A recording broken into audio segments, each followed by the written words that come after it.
Bonjour à tous. Permettez-moi tout d'abord de remercier les organisateurs de ce colloque virtuel de me permettre d'y participer. Au premier abord, mon sujet est bien évidemment accessoire par rapport à la crise que nous rencontrons. La priorité aujourd'hui, elle est sanitaire. Il s'agit de lutter contre la pandémie. Il n'en demeure pas moins que les mesures qui ont été prises, le confinement, la mise à l'arrêt de l'économie, vont avoir un effet récessif. Pour lutter contre la récession qui s'annonce dans le monde, de nombreux États, bien évidemment, ont annoncé la mise en œuvre de plans de soutien à l'économie qui sont conséquents. Ces plans de soutien vont aussi eux-mêmes augmenter la dette des États qui parfois est déjà à des niveaux extrêmement importants, notamment dans l'Union européenne. C'est dans ce contexte que j'aimerais intervenir pour apprécier la manière dont l'euro va être mis à contribution ou impacté par la crise que nous rencontrons. Alors, je fais le choix d'entrée de ne pas rentrer dans une description des mesures qui ont été prises ou annoncées pour me concentrer sur quelques idées qui semblent être fondamentales.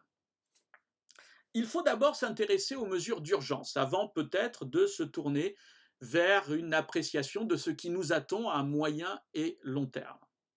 Alors, si l'on s'intéresse aux mesures d'urgence, on doit d'abord constater quelques évolutions importantes par rapport à la crise des dettes souveraines qui avait frappé l'Europe en 2009. En 2009, les dissensions entre les États, les réticences des autorités comme la Banque centrale européenne à intervenir pour soutenir les pays les plus entêtés de l'Union européenne avaient accentué la crise.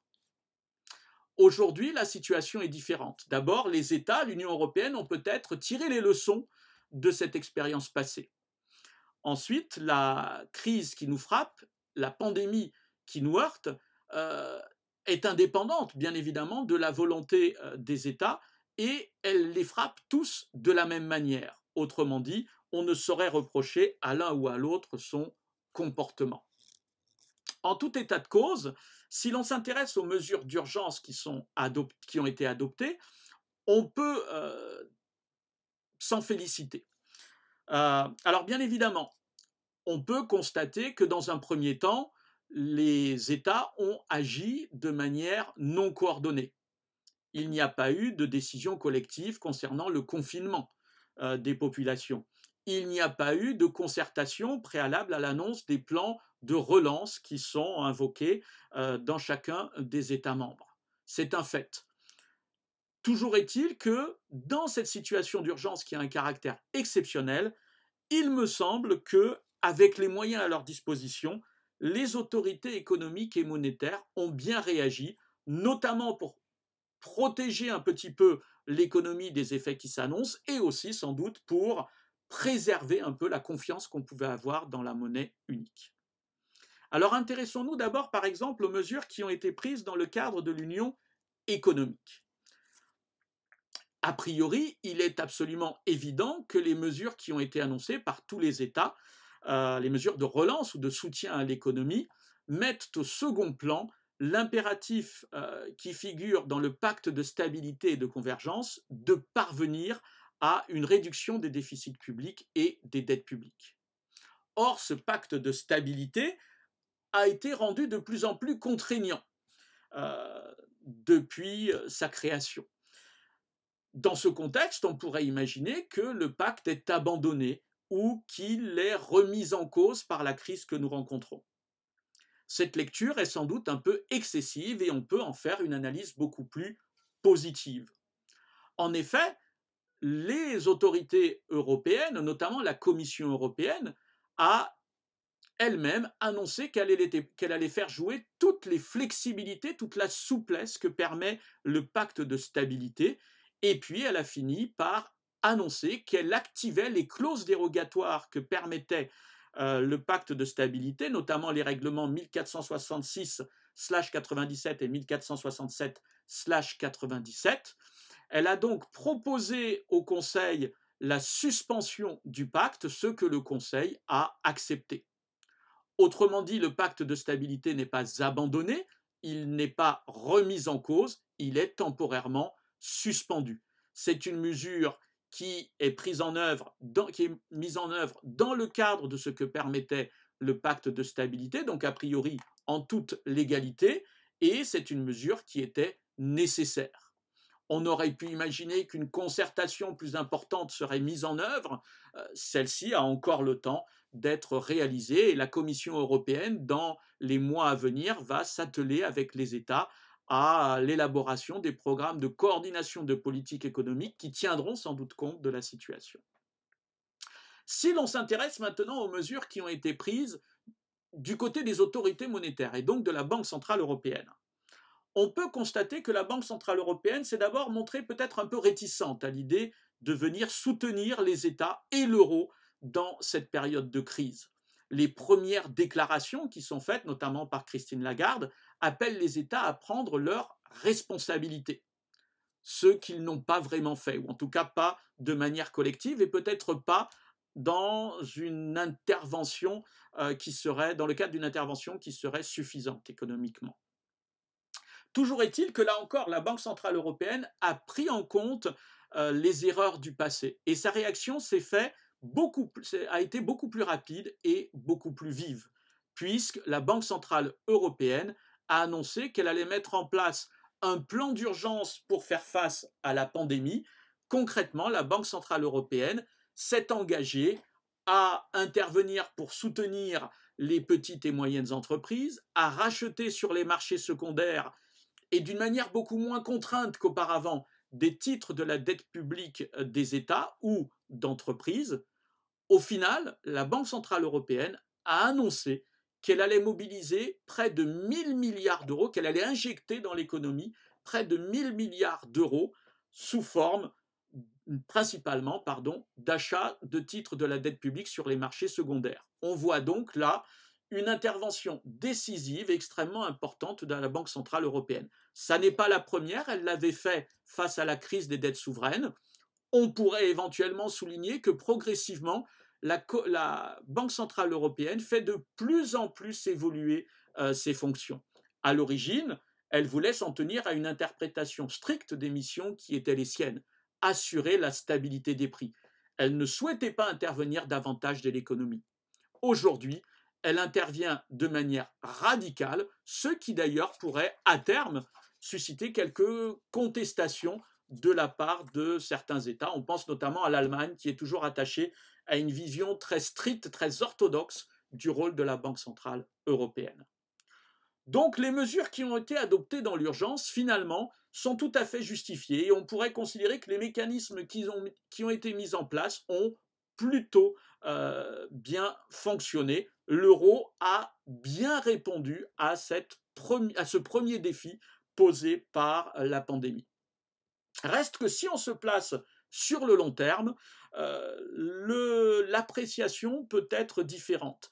Bien évidemment, il est clair que la crise appelle à des réactions encore plus décisives au niveau européen. D'abord, en ce qui concerne les autorités économiques. Il est très clair qu'il manque un aspect à l'intervention des États, c'est l'aspect financier, l'aspect budgétaire. Il ne suffit pas de suspendre le pacte, il devient nécessaire de mobiliser des fonds au service des États. Il faut songer que des pays comme l'Italie, dont la politique budgétaire était relativement contestée et dont l'endettement était déjà extrêmement important, vont voir leur dette exploser avec la crise qui s'annonce et les mesures qu'ils ont très légitimement adoptées pour y faire face. Dans cette situation, une des questions qui apparaît comme fondamentale va être celle de la mise à la disposition d'un budget suffisant à l'Union européenne pour qu'elle puisse soutenir les États. Il est difficile d'envisager une augmentation du budget de l'Union européenne par le biais des contributions des États ou par la levée d'un impôt européen. Le mécanisme européen de stabilité, tel qu'il existe en tout cas aujourd'hui, aura du mal à être activé puisque l'assistance financière qui est réalisée suppose la mise en œuvre d'un programme de convergence économique renforcé de la part d'un État. Autrement dit, il faut mettre en œuvre un programme d'ajustement structurel. Reste une dernière solution qui a toujours été rejetée, notamment par l'Allemagne jusqu'à aujourd'hui, mais qui pourrait aujourd'hui se concrétiser. elle consisterait à créer une dette commune européenne. Autrement dit, il s'agirait de permettre à l'Union européenne d'emprunter sur les marchés financiers pour et à la place de l'ensemble des États de la zone euro, et donc à moindre coût par rapport à ce que représenteraient les taux d'intérêt d'un emprunt pour l'Italie ou la Grèce. Les autorités économiques européennes seraient donc en mesure de mobiliser un très fort volume de capital pour le prêter aux États dans le besoin et relancer l'économie. Ce projet, aujourd'hui, fait référence à l'idée de la création de Corona Bonds. C'est un projet qui semble ressurgir et qui semble bénéficier d'une fenêtre d'opportunité qui n'avait jamais existé jusqu'alors. C'est un instrument bienvenu, c'est un instrument sans doute nécessaire.